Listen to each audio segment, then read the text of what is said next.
Apex Publications is proud to present the first book in Grandmaster Award winner Brian Keene's long-awaited new series, a loving ode to Lost World classics like Burroughs' Pellucidar, Howard's Almuric, and Lansdale's The Drive-In, but with a modern twist that only Brian Keene could conceive. When modern-day occultist Aaron Pace discovers the secrets of interdimensional travel via a mystical pathway called the Labyrinth, he wastes no time in exploring a multitude of strange new worlds and alternate realities.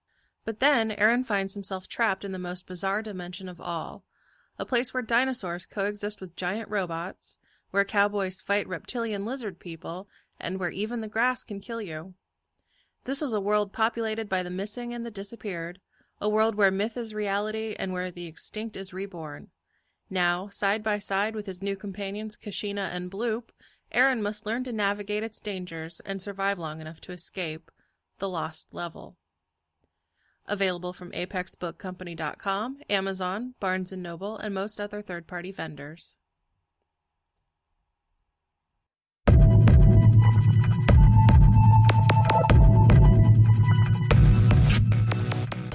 Houdini's Heart by Thoraiya Dyer. Published in Apex Magazine, Issue 70, March 2015. Surgeons put the steel and carbon fiber hearts in them so their hearts can stop and go. How else to keep the cattle and birds, the men and women and children, from being fried by the continuous lightning strikes down on Catatumbo 4?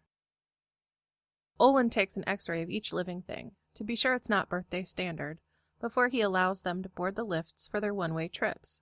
Even newborns. Even canaries in cages. Right now, at the end of his shift, the queue that floats in his segmented white tunnel is stalled by that stubborn multimedia magician. Again.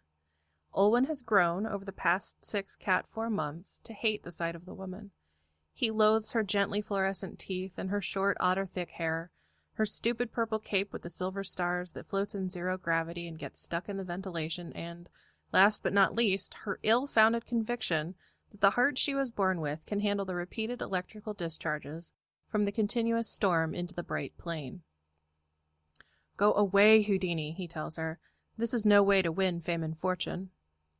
"But of course it is," she answers. "No natural has ever taken up residence there and lived." "You've got to be alive to enjoy your fame." "Let me go down. Don't you believe in miracles, Dominic? Your boy should never have survived being born, but he did, didn't he? That was a miracle." A flesh and blood heart now, it's supposed to be receptive to the signal sent to it by its pace-making masters. Any blockage in the conduction of electrical impulses through fibers or depolarization in muscle is considered a defect. Not so in the steel and carbon heart. Steel for conduction, yes. Inexorable carbon to do the work, the enormous work, of forcing a bucket of blood through the microscopic eyes of a billion microscopic needles. But also to insulate the package when required, to keep the pacemaker cells from dying. Wirelessly, the space elevator switches off their hearts as they travel through the heart of the continuous storm. Their blood pressure plummets. They stagger against one another. Canaries crash to the floors of their cages. But then they get up again. The settlers laugh, grasp one another and breathe desperate, relieved breaths, shaking the pins and needles from their extremities. "A bump in the lift," they tell one another. "A wobble in the elevator's tether. 60 kilometers from orbit to New Maracaibo's lakeshore is one heck of a cable, isn't it? I wasn't scared it would snap. Were you?" Then they're sent out to hand-plow their rain-sodden land allotments. Radio wave patterns give warning a fraction of an instant before the inevitable ionized path envelops them. This time, they wake fully feeling what and why. They realize what actually happened in the elevator as they pass through the horizontal cloud-to-cloud lightning zone. The rare returnees have told him that they never really get used to it. "You're wasting everyone's time," Olwen says. "I'm sick and tired of you." "Let me through." "I'll lose my job." "Take the security tapes and sell them. Everyone will want to see." "Not me. Go home, Houdini." Home is where Houdini's girlfriend Carmela waits with her eyes glazed and a pretense of patience. "We're going to lose our house," she says as soon as the door closes. "You need to get a real job." Houdini wraps herself sullenly in the purple cape and throws herself onto the airbed. Carmela contemplates, for the 1000th time, the tempting possibility of sabotaging the bed so that its many vertical jets no longer cushion Houdini's crooked wire of a body. Maybe then the idiot will stop thinking she can fly. I'm hungry. We have no food and no money to buy it with. I told you, rent is up, power is up, everything is up. Houdini kicks the switch on the end of the bed, increasing the pressure of the jet so that instead of floating mere millimeters above the plastic table, she's now arm's length from it. On the Space Workers Union shuttle where they'd first met, during the trip from Earth's moon to Cat 4's, they'd gotten so used to sleeping in zero gravity that even when they'd bought the apartment in the inner ring of the rotating station, the one where there was a lower limit of osteoporosis preventing legal gravity, they'd wanted airbeds at once.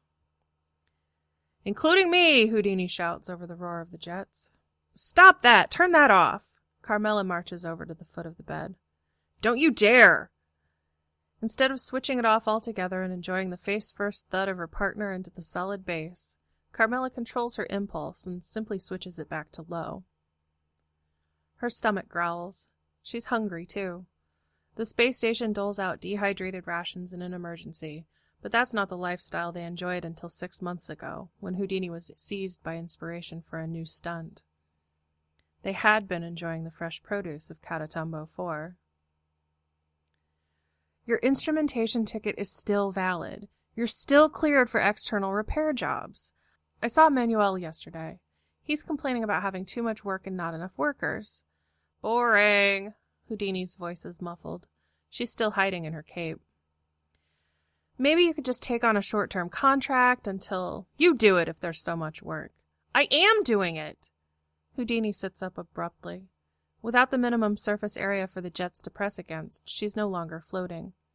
Her bottom blocks 100 of them, and the valves whistle annoyingly where the venting air escapes. "A replay of my Space Cannon record," she says. Her fluorescent teeth, the aftermath of a previous stunt, shine eagerly. "It's on channel 437. Come on, Carmela, watch it with me." Carmela clasps her hands tightly to keep from trying to throttle Houdini. She musters a dignified expression and sits on a bolted-down stool. Together they close their eyes. On the inside of Carmela's lids, the feed is dark, switched off. Houdini leaves hers on all the time, Carmela knows. She waits while it energizes, synchronizes, and loads. Then, with a sequence of eye movements, she flicks to 437. A woman in a spacesuit is loaded into an actual cannon on the crater-pocked surface of the moon. Gunpowder charges and oxygen bags packed in around her feet. A purple cape with silver stars is tacked onto the spacesuit. Carmela groans. She keeps her eyes closed, watching. There's no sound as the cannon fires. With a flash of orange fire, the suited shape, its feet apparently burned away to skeleton sticks, and with oxygen leaking out of the suit in a stream of miniature floating flames, rockets away from the camera's view. Those false feet cost Carmela 10,000 credits. She grimaces at the sight of them. The next shot shows Houdini being collected from orbit, her cape a tattered, blackened flag. Cut to the inside of the shuttle, and there she is, bowing, flourishing and unharmed, her yellow teeth gleaming in triumph. A new record for shipless flight. Carmela resigns herself to the inevitability of Houdini's death every single time they are apart. "It paid for itself, didn't it, in the end?" Houdini declares. Carmela opens her eyes. She sighs. "Yes." "My heart will pay for itself, too. Just as soon as that mullet-faced Dominic Olwen lets me into the Cat 4 elevator. He needs money. My sources are sure of it. He's desperate." "So are we," Carmela points out. Olwen doesn't recognize her till the last minute. This time, in place of the purple cape, Houdini wears a black suit and a blindfold. Floating behind her on a brass chain like a tame animal is a pocket watch in the shape of a steel and carbon heart. The doors to the X-ray chamber are closed. Olwen does not press the button to open them. Furious, he pulls himself, hand over hand, down the rungs and lets himself into the entry tunnel. "Houdini," he says, still holding a rung with one hand, pulling off her blindfold with the other. "It's enough. Stop it." "But I brought the right kind of heart with me. See? It's not a heart, it's a timepiece. It's good enough. I'll show you. Her left hand darts out, striking a blow, palm first, to his chest. When she pulls it back, blood covers her hand to the wrist. She holds a flesh and blood heart. Perfectly spherical crimson boluses float around them. Olwen shrieks. For an instant, he's sure he can't feel his heartbeat in his chest. She's a magician. It's a fake. But why can't he feel his heartbeat? Then he feels it, a low pounding. When he looks down, he sees Houdini's right hand pressed against his ribs. The brass chain which was connected to the pocket watch now ends between her fingers in the folds of his uniform. "Is it working well?" she whispers, gazing into his eyes. "Is it beating inside you? Let me through, and I'll do the same for your son. I'll do what no surgeon can do." Olwen lets go of the rung and throws her into the gabbling and flabbergasted crowd. Without gravity, he flies away as well, crashing into the closed doors of the X-ray chamber. He pants heavily, as though the brass chain is around his throat, not dangling in the air above a tangle of settlers, where Houdini's skinny shape has vanished. When she reemerges, apologizing to the angry queue of immigrants, her hands are clean. There's no sign of the red, meaty lump that she held, no sign of the heart-shaped pocket watch. Sleight of hand, Olwen thinks as he gasps and gasps. "Get out of here!" he shouts at last. "You remain unmoved by my powers. Get out, and don't you talk about my son. It's not magic, it's lies." After she's gone and the last of the spheres of blood are sucked up into the ventilation, Olwen checks his bare chest under the uniform. Not a single scratch, not a stain on the fabric.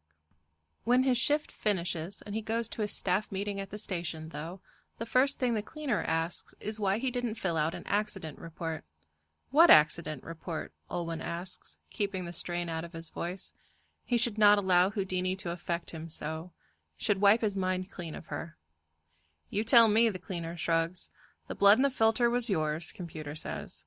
"An exact match. What happened?" Olwen doesn't answer.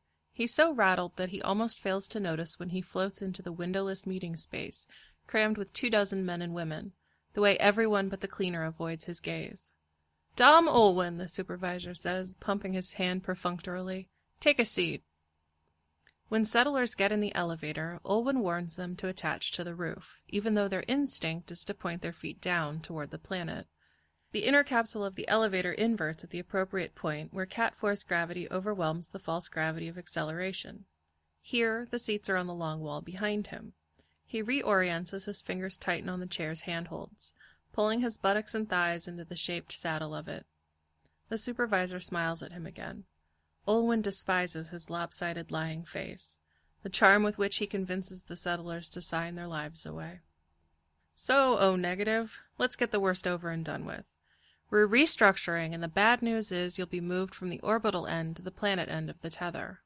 Olwen, already weakened by Houdini's hold on him, is freshly dumbstruck. His eyes feel dry, and he realizes he hasn't blinked. Just continued to absorb the sight of the supervisor's black-streaked tawny mane, the kind of hair arrangement that only looks good in zero gravity and gets in the mouth when one dons a helmet. The planet end. They'll take his heart, separate him from his son. The first time the supervisor called him O-negative, they'd been waiting around for the annual tether strength test to be completed. "Nobody really likes you, Olwen, do they?" He'd said it without emotion, as though commenting on the weather. "Kind of gloomy, aren't you? The comms kids call you O-negative." "Is that a promotion?" Olwen croaks at last.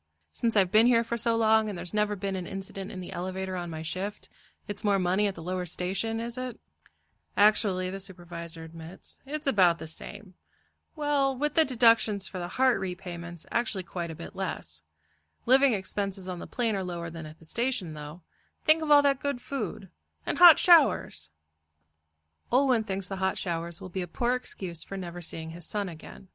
Because of the native microbes, nobody is allowed to return from Catatumbo 4. Only the very highly skilled, whom the government have forced down to the planet's surface, are allowed to travel back up the elevator, to have their bodies completely purged of foreign DNA at 1 billion hapless taxpayers' expense. "I'll never get ahead," he whispers. "Ben will only survive for as long as I'm able to work." Olwen pays for the manufacture of the platelet infusions his son needs. Hemophilia prevented Ben from being forced to saddle in Cat 4 as soon as he reached adulthood. He's unlikely to survive open heart surgery. Laboring jobs on other planets were also deemed too risky. "Let me through and I'll do the same for your son," Houdini had said. "I'll do what no surgeon can do." How had she known? Only medical professionals should have access to Ben's records. "Look," the supervisor says, "do you want the job or not? We're opening up your old job to applications, but I'll be honest here, you won't be considered for it." Olwen has no choices. None.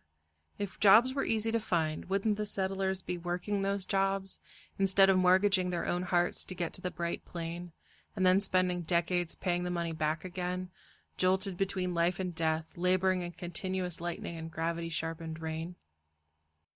He has to take the planet-side job they're offering. Otherwise his son will die. They won't execute Ben. They won't even stop feeding him. They'll simply let him be, and one day, when a micrometeor threads its way through him, or perhaps just the roughage from a particularly low-grade salad, he'll quietly bleed to death while medics attend to the ones who can afford it. "Yes," Olwen says, heavy in the heart he's soon to be deprived of. "I do want it. Thank you." Carmela meticulously tightens the nut. She hangs, white-suited, by her knees from a strut at the very center of the rotating station. The planet's dark side lies far below her, bruised purple and black, the enormous continuous storm sizzling like an electric eel in a pot of ink. The bright plane is the only place the native predators won't go, and so the only place suitable for human habitation.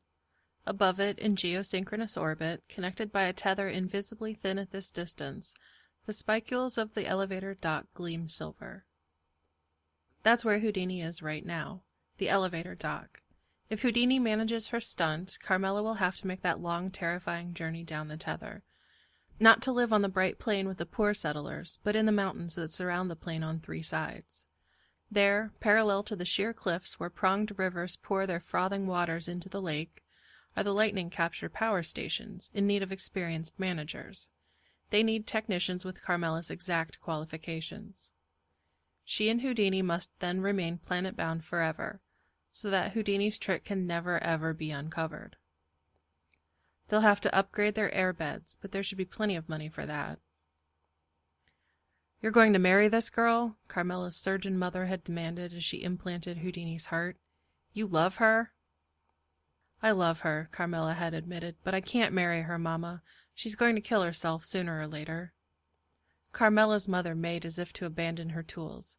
"You asked me to do this for you, Carmela." "I know, Mama. Thank you. Don't stop." Houdini will kill herself sooner or later. The heart she has, her secret heart, is not only designed to stop and go. Its higher power source is capable of releasing a timely simultaneous X-ray burst to confound Olwen's older low-tech imaging machine.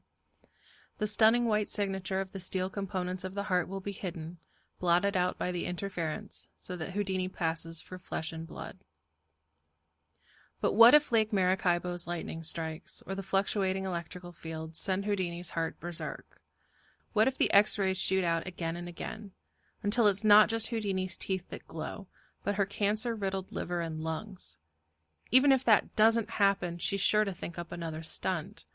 The trick heart kept her awake for 3 days straight, and Carmela didn't exactly sleep well either, thinking about her mother's keycard, which Houdini had borrowed without asking so she could help herself to some of Olwen's archived blood. Houdini will kill herself sooner or later, and then Carmela will be alone, surrounded by the continuous storm, looking down on the toiling farmers of the bright plain like she'd never wanted to look down on anyone.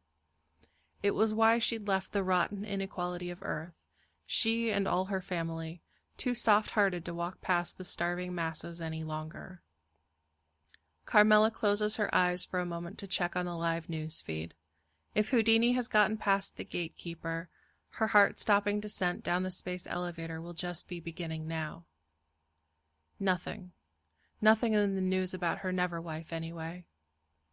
Carmela feels frustration and relief fighting for inner sway over her. She flicks off the feed and opens her eyes. The storm is still there, terrifying and searing. It's not the first time Olwen has considered the short list of folk to bid eternal farewell. Everybody should make a list like it, sick or well, he thinks. It's healthy, to know who really matters. With his wife gone, the only one that really matters is his son, but Olwen does not say goodbye to Ben. Instead, he shows him the drive where the security footage is kept. "That's great, Dad," Ben says, "but they'll never give me your old job. What about all the angry people who have hit you? What about that guy who broke your leg with an iron bar?" "There's no harm in applying," Olwen says, screwing the panel back into place. "Are you paying attention?" "Yes, Dad." "Now look at this. This is the switch that turns the cameras off." "Yes, Dad." There's silence while they stare at the unassuming switch, one in a row of 28 similar switches. Then Ben ventures to speak again. "You'll be able to see where they buried Mum." Olwen's wife went down in the space elevator 15 years ago, expecting that Dom would soon follow. Perdita had laughter in her gray eyes and a black mole on one white earlobe.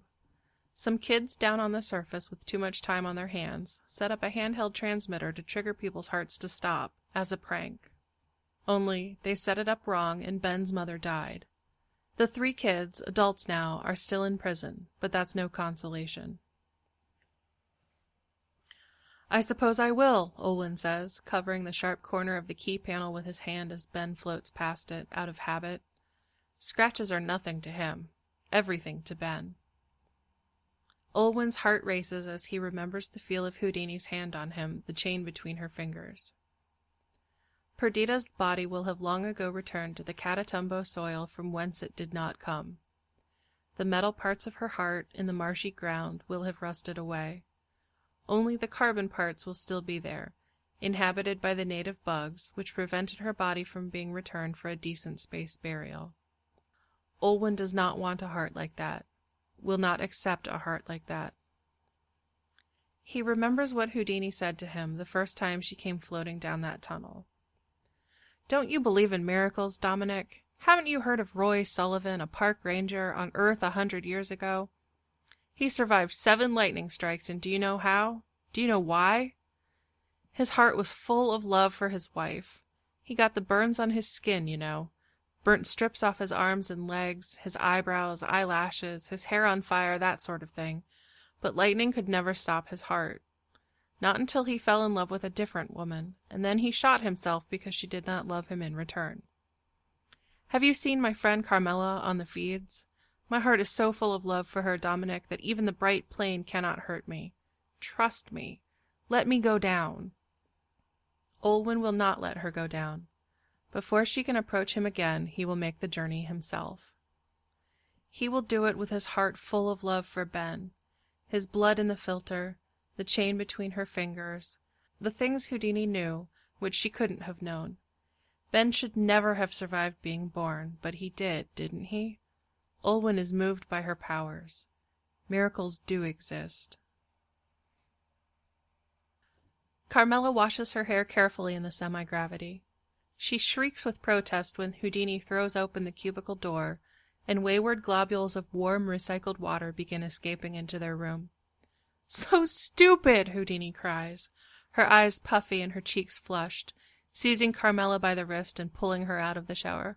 "So stupid!" "What's stupid?" Carmela shouts, squeezing her eyes shut against the suds, reaching her other hand blindly for a towel, and finding a sleeping cover instead. By the time she's wrapped it around her, the feed behind her eyelids has come on. She sees the terrible footage, played over and over as the newscaster's voice gives a blow-by-blow description of the incremental injuries, the precise time, to the microsecond, of each strike. Dominic Olwen gets into the space elevator alone. He fastens his feet to the ceiling and gives the camera a sad wave of farewell. Shown in a window in the screen is his X-ray, sans white blaze of steel and carbon heart. The space elevator descends into the continuous storm. The inner capsule inverts. Olwen puts his right hand over his chest as the first strikes light up the elevator. At first, it acts as a Faraday cage. Then it's overwhelmed. Olwen's eyes and nose and mouth glow horribly. Smoke obscures the screen. When it clears, Olwen does not rise, laughing and joking. Olwen does not rise. Carmela opens her eyes and finds Houdini racked with sobs. The idiot believed me. He thought that he could do it. Carmela tugs gently on Houdini's cloak. It comes off in her hands like a sloughed skin.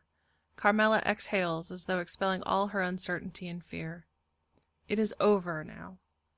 Houdini will not go down to Cat 4. All her tricks, all her magic is at an end. Carmela will get to keep her. But the act rouses Houdini. Give me back my cloak, she rages. You can't me to continue on with it. But of course I can.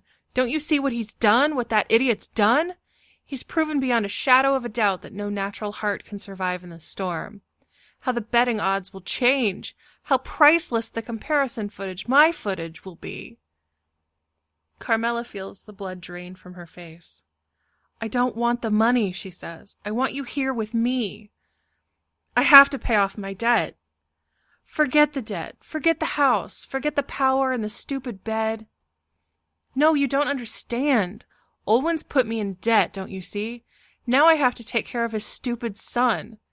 He went with his heart full of love, that mullet-faced moron. He thought I was a real magician. Carmela sits on the floor with the soap stinging her eyes, watching the magnificent Houdini flutter from place to place, silver stars glinting like the continuous storm in the dark purple backdrop of night-cradled Catatumbo 4. Go then, she says hoarsely. Go then and see if I follow. She knows she will follow. She knows she's tethered as tightly to Houdini as the elevator is tethered to the bright plane.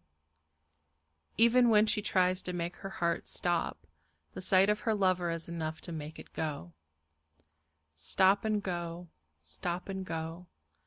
When it comes to Houdini, she has no insulation.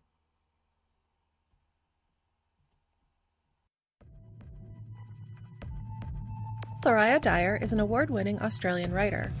Her short science fiction and fantasy stories have appeared in Clark's World, Apex, Analog, Nature, and Cosmos, among others. For a full list, see www.thoraiyadyer.com. Her collection of 4 original stories, Asymmetry, available from 12th Planet Press, was called Unsettling, Poignant, Marvelous by Nancy Kress.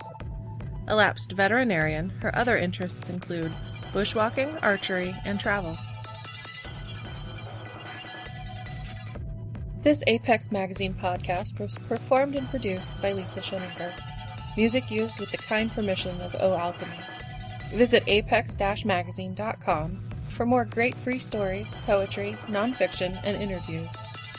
Copyright Apex Magazine Podcast. Copyright Apex Publications.